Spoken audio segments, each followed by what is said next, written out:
Amigos, seguimos compartiendo la palabra, seguimos avanzando y seguimos, el año va avanzando y la palabra también, el Evangelio de Lucas, que es apasionante. Qué autor Lucas, qué autor que tenía esa fineza de escribir.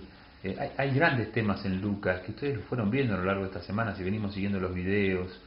Está el tema de la pobreza. ¿Vieron cómo aparece constantemente el tema del pobre, del humilde, del servicio? Hay una línea muy linda, muy Francisco, ¿no? Muy San Francisco, muy Francisco el Papa, es la línea de la pobreza. Hay una línea de la alegría en el Evangelio de Lucas. Toda esta capacidad de dar es una capacidad de ser alegres, no tristes. Es una profunda capacidad evangélica de la alegría que tiene Lucas.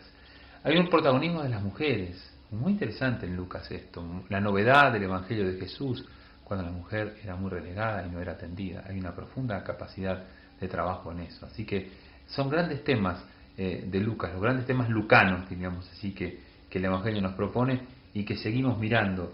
También es el Evangelio de la misericordia. Acuérdense que la parábola del hijo pródigo está allí como el gran tema en el capítulo que lo vimos hace unos domingos atrás, como el gran tema del perdón y la alegría del perdón.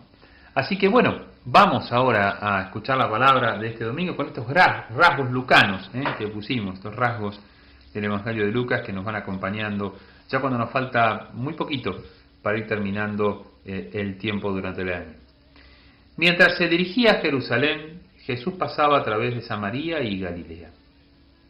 Al entrar en un poblado le salieron al encuentro 10 leprosos, que se detuvieron a distancia y empezaron a gritarle: Jesús, Maestro, ten compasión de nosotros. Al verlos, Jesús les dijo: vayan y preséntense a los sacerdotes, y en el camino quedarán purificados.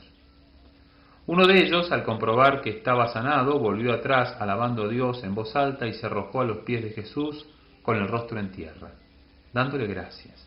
Era un samaritano. Jesús le dijo entonces: ¿cómo? ¿No quedaron purificados los 10? Los otros 9, ¿dónde están? ¿Ninguno volvió a dar gracias a Dios, sino este extranjero? Y agregó: levántate y vete, tu fe te ha salvado. Amigos, les decía que Lucas tenía sus cosas, su misericordia, la capacidad de estar cerca de los pobres. Miren este evangelio sino. Un Jesús que es capaz de curar, de tener atención a los leprosos, que son personas que sufren mucho, que viven solas, que tienen una indignidad muy grande. Bueno, Jesús los mira y Jesús los cura. Pero solo uno le vino a dar gracias. Ustedes saben que en la historia de la curación de los leprosos, si se llegaba a dar la curación de un leproso, el leproso tenía que ir al templo, presentarse a los sacerdotes y de esa manera obtener el certificado de pureza, de limpieza, que le permitiera volver al culto y volver a estar con los suyos, ¿no? Entonces, la capacidad de volver que tiene uno solo a Jesús muestra o nos demuestra, y lo quiso poner así Lucas también, que el nuevo templo ya es Jesús. Que Jesús con su carne es el lugar donde habita Dios. El templo es el lugar donde habita Dios. La gente iba al templo de Jerusalén, porque allí estaba Dios.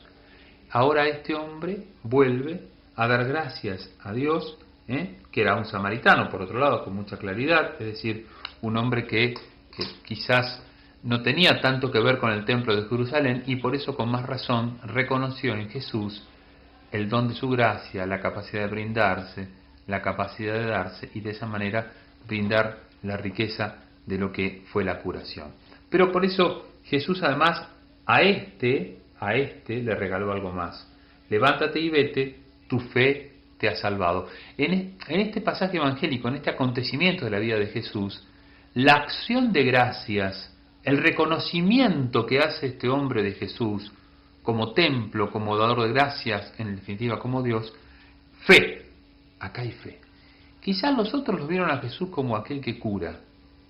Este además lo vio ya como Dios y le fue a agradecer a él. Tu fe te ha salvado. Estás por un camino distinto, estás por el camino de la fe. Quizás este es el cuestionamiento interesante que nos propone siempre la palabra. ¿Por qué camino andamos? ¿Es Jesús siempre el Señor de nuestras vidas y de nuestra historia? ¿Lo proponemos así? ¿Lo vivimos así? ¿Lo brindamos así? ¿Somos agradecidos por los dones que recibimos constantemente de parte de Dios? La acción de gracias es un don muy grande, una capacidad muy linda de nuestro corazón. Y tenemos que vivirlo con mucha fortaleza y con mucha esperanza. Es esa capacidad más honda que nos brinda el Señor.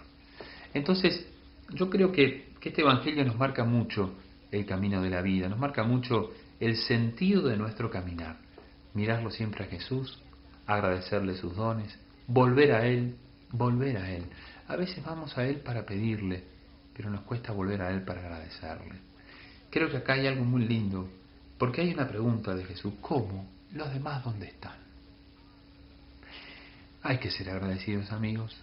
Hay que volver a Dios con agradecimiento y pedirle que siempre nos sostenga y nos brinde algo más.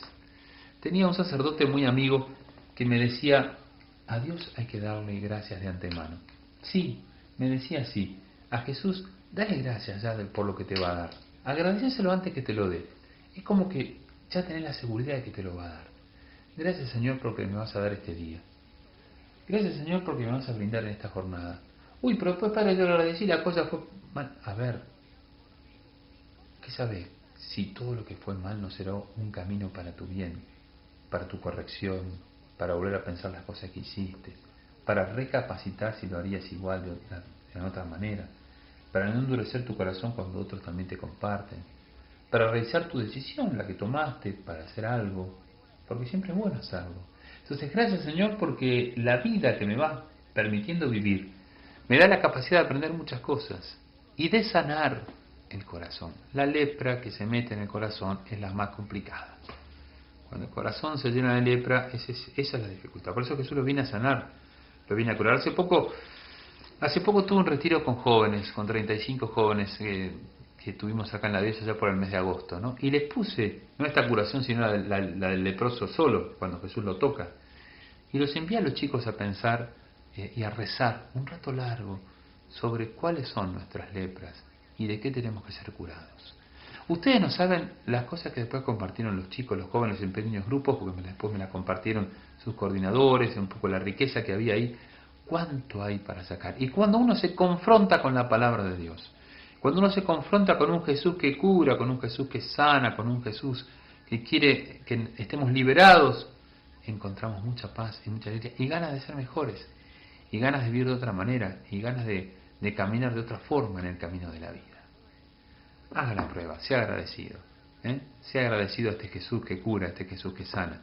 Y reconozca en Él al Señor de la historia, a nuestro Señor. Y anúncielo, que muchos lo están esperando.